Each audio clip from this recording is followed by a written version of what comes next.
अस्सलाम वालेकुम स्टूडेंट्स।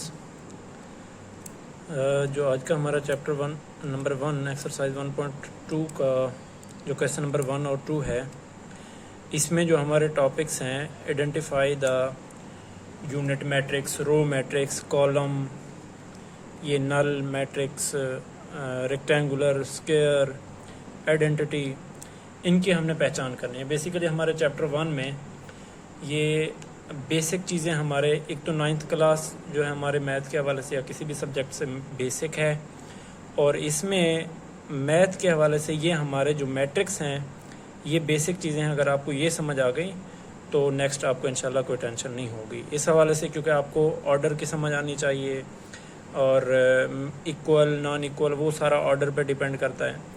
अब आपको ये भी आइडेंटिफाई करना आता हो कि यूनिट मैट्रिक्स कौन सा होता है, रो मैट्रिक्स कौन सा होते हैं, कॉलम, नल, ये सब के आपको पहचान आज हमने यही पढ़ना है। तो फर्स्ट ऑफ ऑल मैं आपको बताता हूँ कि यूनिट मैट्रिक्स हमारे पास क्या होता है। ये यूनिट मैट्रिक्स मैं इधर नंबर 1 से डिनोट कर रहा हूँ यूनिट मैट्रिक्स को। यूनिट मैट्रिक्स बेसिकली हमारे पास वो होते हैं जो डायगोनल साइड पे यूनिट का, अगर मैं कंसेप्ट आपको दूं तो मेरे माइंड में इतना आता है कि यूनिट, यूनाइटी, मुत्तहिद, एक हो जाना। तो इसकी डायगोनल, जिसकी डायगोनल साइड पे 1 हो और बाकी का मैं 0 लिख रहा हूँ, क्योंकि हमारे आइडेंटिटी और यूनिट मैट्रिक्स इन दोनों में कोई फ़र्क नहीं। ये एक आइडेंटिटी और यूनिट मैट्रिक्स दोनों इसी तरह से लिखे जाते हैं। मतलब आपकी डायगोनल साइड पे 1 हो तब आपने उस then you can say identity और यूनिट मैट्रिक्स। अगर सेकंड नंबर पे मैं देखूं तो रो मैट्रिक्स। रो मैट्रिक्स हम वैसे आसान सा है कि इससे भी हम डिनोट करते हैं कि रो एक कतार को बोलते हैं, कि ऐसा मैट्रिक्स जिसमें कतार हो। कतार का मतलब एक कतार हो। अब इसी तरह कॉलम मैट्रिक्स है, ऐसा मैट्रिक्स जिसमें सिर्फ एक कॉलम हो, उसको हम कॉलम मैट्रिक्स बोलते हैं। क्योंकि अगर एक कॉलम की बजाय 2 कॉलम हो गए तो उसमें फॉर एग्जांपल मैं आपको यहाँ पे बताता हूँ कि आपके पास है रो मैट्रिक्स। ये देखें 1 3 6, ये आ गई एक रो। कॉलम बेशक जितने हों, रो हमारे पास एक होनी चाहिए, तो इसको हम बोलते हैं रो मैट्रिक्स। थर्ड नंबर पे अगर कॉलम मैट्रिक्स,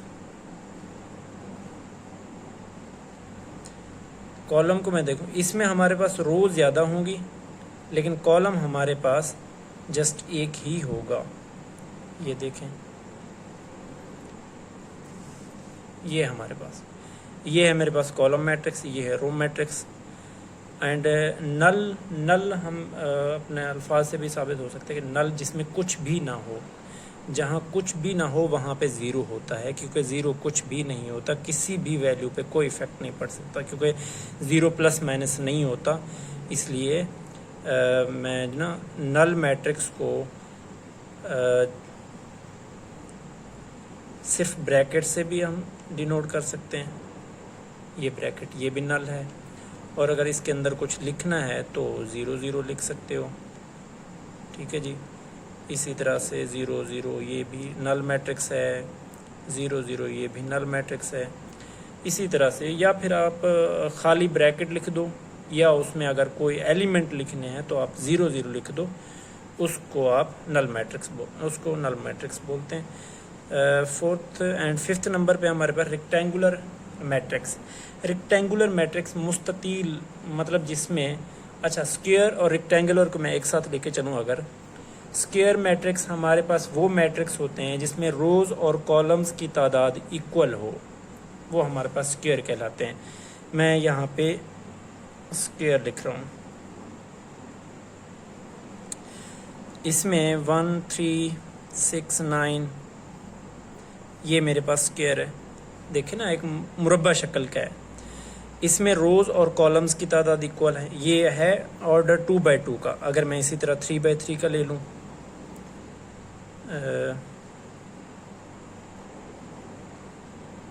ये देखें ये भी मेरे पास स्क्वायर मैट्रिक्स है। ये और बात है कि इसका ऑर्डर 3/3 है, लेकिन क्योंकि इसमें रोज़ और कॉलम्स की तादाद इक्वल है तो ये हमारे पास स्क्वायर मैट्रिक्स है। मैं अगर रेक्टेंगुलर की बात करूं, रेक्टेंगुलर हमारे पास वो मैट्रिक्स होते हैं जिसमें या फिर रोज़ की तादाद ज़्यादा होती है या कॉलम्स की तादाद ज़्यादा होती है। मतलब कॉलम्स और रोज़ की तादाद सेम नहीं होती, डिफरेंट होती है। फॉर एग्जांपल मेरे पास एक अपना मैट्रिक्स है रेक्टेंगुलर,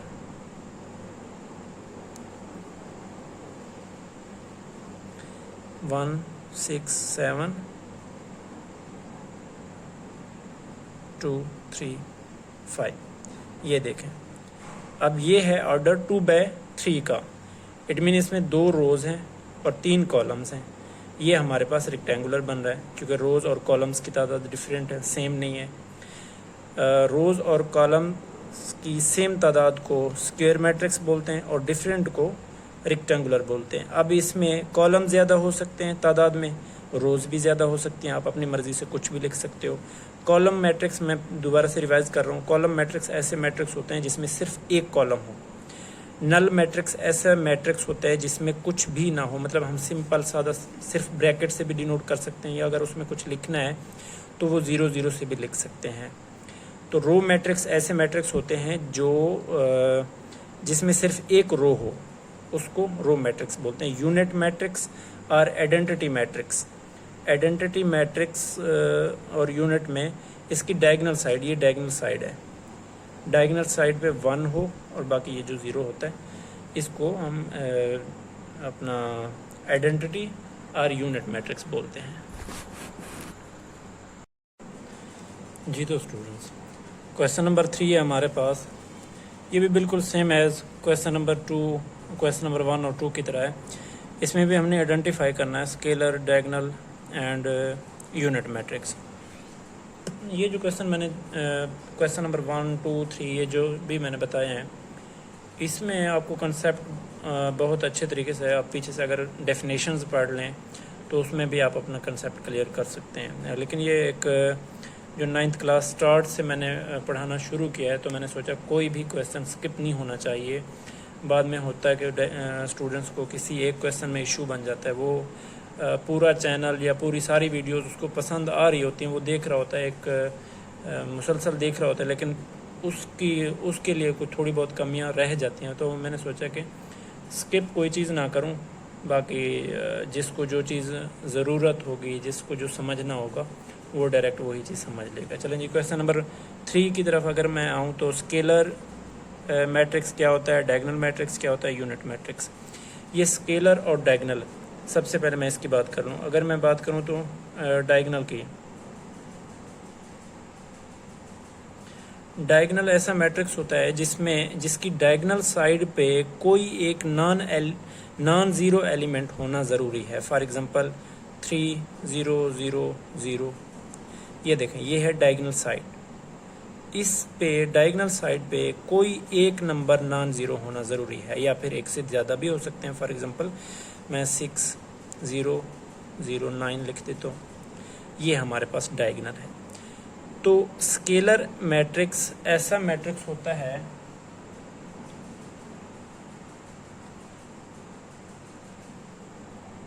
ये देखें स्केलर मैट्रिक्स। अब ये हो गया डायगोनल।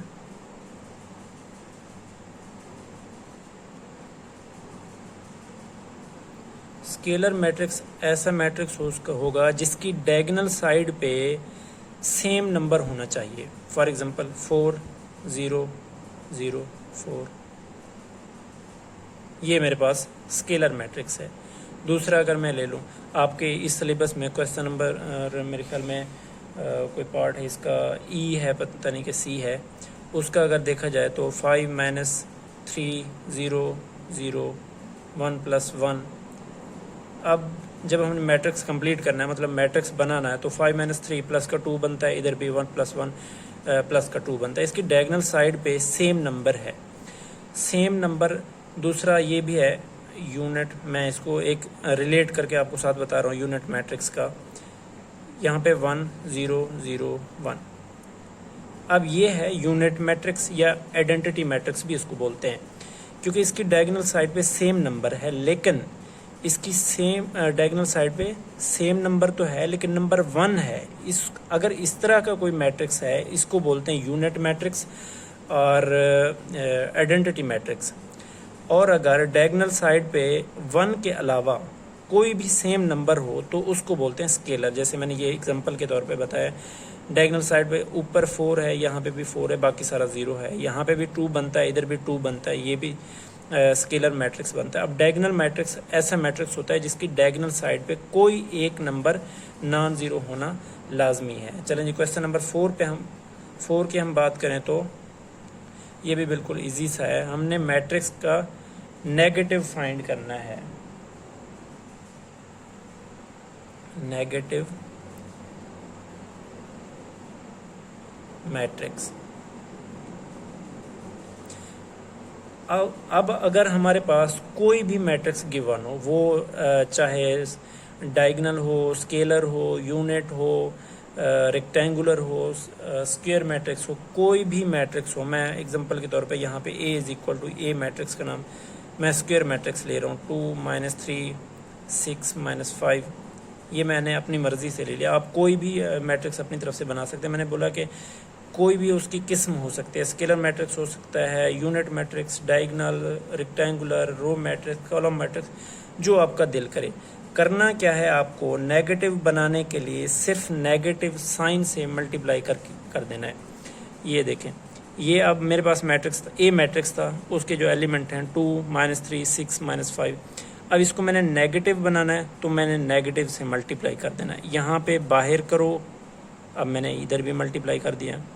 ये हो गया माइनस का ए, क्योंकि नेगेटिव हमने मैट्रिक्स फाइंड करना था, इज इक्वल टू, अब ये वाला जो माइनस है ये अंदर जाके मल्टीप्लाई होगा, तो -2 +3 -6 +5। अब ये हो गया हमारे पास नेगेटिव मैट्रिक्स। इसी तरह से आप रो मैट्रिक्स को भी मल्टीप्लाई कर सकते हैं, माइनस से कॉलम को। मैंने जैसे बताया ना, कोई भी मैट्रिक्स आप अपनी मर्ज़ी से ले सकते हैं। तो क्वेश्चन नंबर 5 में, क्वेश्चन नंबर 5 थोड़ा सा समझना है। क्वेश्चन नंबर 5 है फाइंड ट्रांसपोज।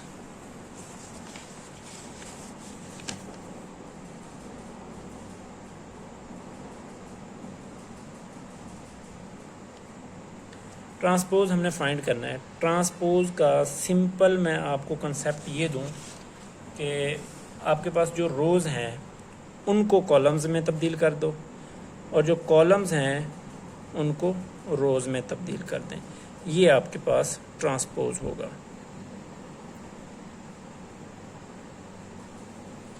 अब मेरे पास एक मैट्रिक्स है 0 1 2 6। मैंने इसका ट्रांसपोज जब फाइंड करना है तो ए के ऊपर टी का साइन लगाया। अब 0 1 2 6 मैंने इसका ट्रांसपोज फाइंड करना है, तो दूसरी साइड पे अब ये रो है, फर्स्ट रो है, तो इसको फर्स्ट कॉलम बना दो 0 1। ये सेकंड रो है, इसको सेकंड कॉलम बना दें 6। ये देखें, ये हमारे पास बन गया है, फाइंड कर लिया हमने ए का ट्रांसपोज। इसी तरह से अगर हमारे पास कोई मैट्रिक्स है बी, उसका, हाँ, अगर आपके पास कॉलम मैट्रिक्स हो, मतलब जिसमें सिर्फ एक कॉलम हो, रोज चाहे जितनी भी हों, तो आप उसका जब ट्रांसपोज लेंगे तो वो हम आपके पास रो मैट्रिक्स बन जाएगा। अगर रो मैट्रिक्स है, अगर आप उसका ट्रांसपोज लेंगे तो कॉलम मैट्रिक्स बन जाएगा 1 3 6। ये देखें, ये मेरे पास रो मैट्रिक्स है। जब मैंने इसका ट्रांसपोज लिया तो ये देखें, ये इसको कॉलम में तब्दील कर दें 1 3 6, ये कॉलम मैट्रिक्स हो गया। ठीक है जी। अब इसी तरह से मैं लास्ट में एक को स्क्वायर के बना के दिखाता हूँ कि 3 6 2 7 5 1 8 9 6, ये है मेरे पास एक मैट्रिक्स। अब मैंने इसका ट्रांसपोज फाइंड करना है, तो मैंने इधर आपको बताया कि रो को कॉलम में चेंज करना है, यहाँ पे हमने ऐसे ही किया, पहली रो को पहले कॉलम में चेंज किया, इस यहाँ पे भी हमने पहले दूसरी रो को दूसरे कॉलम में चेंज किया। लेकिन फ़र्क नहीं है, अगर आप रो को कॉलम में चेंज करो या कॉलम को रो में चेंज करो, कोई फ़र्क नहीं पड़ता, आपका ट्रांसपोज फाइंड हो जाएगा। मैं इधर आपको इसका, वहाँ पे हमने रो को चेंज किया था, लेकिन इधर हम कॉलम को चेंज कर रहे हैं रो में। ये कॉलम 1 है, मैं इसको रो 1 बना देता हूँ, 3 7 8। अब ये कॉलम 2 है, मैं इसको रो 2 बना देता हूँ, 6 5 9। ये कॉलम 3 है, मैं इसको रो 3 बना देता हूँ, 2 1 6। अच्छा, ये हो गया हमारा ट्रांसपोज। अब इसी मैट्रिक्स को अगर मैं देखूँ रोज़ के हवाले से, फिर भी वही बनता है। अगर मैं इस रो को कॉलम में तब्दील करूँ, 3 6 2 बनेगा, ये देखें वही बन गया 3 6 2। अगर सेकंड रो को मैं कॉलम में चेंज करूँ, वही बन गया 7 5 1 8 9 6। कहने का मतलब ये है कि अगर आप रो को कॉलम में या कॉलम को रो में तब्दील करें तो आपका ट्रांसपोज फाइंड हो जाएगा।